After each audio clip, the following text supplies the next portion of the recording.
Hello there, everyone, and welcome back to Goingsnake. This is episode 12, and this is kind of a quick and dirty one, but it's one that I'm pretty happy with. I really feel like downtown is starting to come together, and I'm excited about where we're going. So this episode is really kind of all about this shot right here. So we've got this nice little street backing up to a mountain, and I feel like this is a really cool opportunity to have some sort of really awesome, iconic sort of centerpiece to the street, to Goingsnake, really to kind of this whole area. And I feel like it's framed really nicely by that street, and we've got the space there. So what I wanted to do for this episode was kind of create that iconic thing. And so this is the asset that I decided to go with for it. This is the Wellington Monument in Dublin, Ireland. This is by a creator called Suggs on the Workshop, and it's awesome. It's just this big obelisk monument thing, and I think it fits really, really well into what I'm going for here. And the area that I'm kind of modeling this off of is Patton Avenue in Asheville has a kind of a similar deal going on. They have a memorial called Vance Monument. I don't remember which. It's one of those two things. Either Vance Memorial or Vance Monument. Final answer is Vance Memorial. Anyway, so this is that, and it's definitely not quite as grand as this monument, but kind of the same idea. Just this street with a really cool, iconic thing just sort of framing the end of it. So that's what we're working on now. And one thing that you may have noticed a second ago that was sort of a challenge that I was having to deal with is the I can't do any terrain work with this. I can't do any terraforming because for whatever reason, I'm sure some of you have probably dealt with this, but when I do, it screws up all of my floating props and surfaces and things like that that are in the general vicinity around it, namely the convention center right across the street from here. So if I try to do any terraforming whatsoever, it just basically destroys the convention center. And didn't want that, obviously. So I had to, and then this area it's not hilly or anything, but it's not flat either. But I needed it to be flat for this monument so that the stairs didn't look all wonky and stuff. So what I ended up having to do was kind of just blend some ploppable surfaces with the ground around here.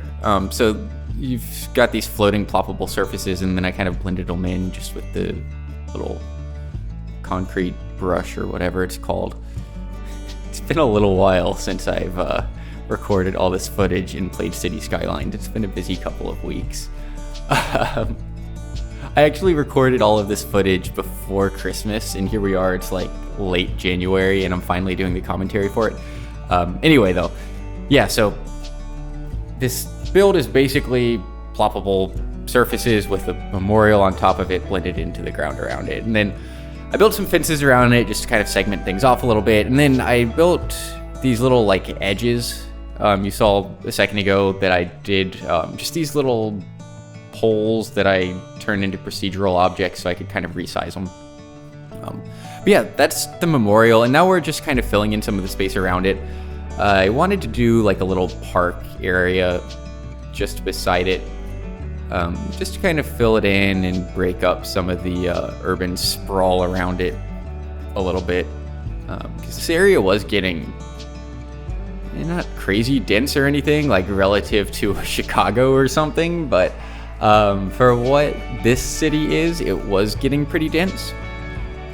So I just wanted to break things up a little bit, get some green space, I hadn't really built any sort of park in the city yet, although I do have a lot of plans to do parks later on. There's not really anything in the downtown area, so just trying to break things up. I used these, I forget who the creator of those paths are, but they're pretty neat. I used those. And then I did, this is just a regular park entrance, and then I turned it into a procedural object to get rid of the path that's connected to it. The only downside to that being that I like to keep my parks as parks, and it is not a park because of that. But like I just mentioned, I have plans to build some parks around here, so it's gonna be okay. There will be plenty of other parks, and the loss of this one little park is not that big of a deal. Anyway, so now we're just kind of going back over and doing some finishing details on the monument. Need to come up with a name for this thing besides just the monument. I'm planning at some point in the next couple of episodes, I want to like just go through and name everything, like do a live play, and kind of drag out all my different districts and name just name things. I just want to name things. I don't have any ideas for names right now, but I want to I want to figure that out. That's on my to-do list, so that'll happen eventually. But anyway, yeah, so I threw these little brick decals down just to kind of segment this off from just the massive concrete that it used to be. Threw some planters in there, some benches, all that good stuff. And that was more or less it for the memorial. And you can see for a second right there, I've actually got it turned around backwards at this point. That was a mistake, but I correct that off camera. So that'll be fixed soon. But yeah, all in all, I'm pleased with the way this area came out. I really like those edges to the walls. Those little brick pole things, stone poles, I don't know what they're made out of, that I converted into POs and just kind of resized a little bit. I think that those are cool. It's a nice change from just ending the wall like I normally kind of do. One thing I want to do is, that I hadn't done, is I want to put those little tiny pillar things that keep cars from driving to places that they're not supposed to drive to, kind of in front of it. I didn't think to do it when I was actually building it, the monument, but I think that would be a nice little detail. I forget what they're called also. This is not my finest commentary, I don't think, but whatever, that's fine. But yeah, I'll probably get to that. Hopefully in the next episode I'll remember to do that, although it probably won't be in the footage. But and now we are finally jumping over to the left side, and really for this part I just kind of continued on this sort of commercial area of 2nd Avenue, 4th Avenue, yeah, 4th Avenue, and it's nothing too unique. We've kind of already seen this with the last couple of episodes, but just kind of filling in this area with a couple more little commercial buildings. I like the way it came out. Through a parking lot in the back. One thing that, and I don't even know if I've mentioned this before. I probably have. I might not have. I don't know. One thing that is driving me crazy is, and you'll see it in a second, whenever I build these parking lot roads on a slope, the cars float when they park in them. And like, we're not talking like they're just a little bit above the ground, like a foot or so. You know, if you zoom in, you really notice it. We're talking like 20 feet in the air, like ridiculous amounts. And I don't really know what the cause is. I think I have mentioned this before, because I've tried raising and lowering the parking spaces, and that doesn't seem to help. Also, you can't see what height they're technically at because they just stick to the ground. There, that red Jeep. Why? It's not even that much of an elevation change. I honestly cannot even, I have no idea. And now the Audi. That is so annoying, and I cannot figure out what the problem is. I was thinking prior to this exact moment, because I was thinking about this earlier today, that maybe it was because of elevation changes, and maybe it just like locks to a certain elevation that is on the slope somewhere of the building that is the parking spaces. Because I think those are technically buildings. Might be wrong on that, but I think they are. So I thought maybe it was just snapping to like whatever the height of the base is, but that was flat. The Jeep was on a flat parking space. Like the whole parking lot there is flat, and it's still freaking 10 feet in the air. I don't know. I have no idea. Anyway, so this was a fun little thing. So I just realized I had a Strict Toaster, and I had Strict Toaster Diner, and then a Skibbith themed juice bar that I'd thrown down right next to each other. So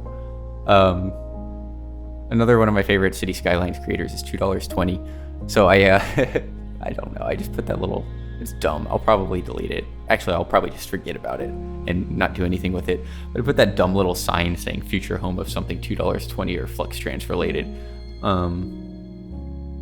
But in reality, I'll probably forget about that. Anyway, that's pretty much it for this shopping area here. So what I'm going to go into next is the block right behind here. And I'm just going to play some music for that. So that's going to be coming up here in just a second. But before I do, I did want to mention one tiny little thing that I'm in the process of working on, but it's still kind of a work in progress. You're going to see me plop down some sort of custom fall looking Goingsnake themed houses that I've been working on. You'll see me using a couple of those. Just wanted to mention it, and I'll use those more in the future, but it's just what I have so far.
Didn't that song just make you feel like you were sitting on the front porch of your grandpa's house in the mountains of North Carolina listening to him play guitar?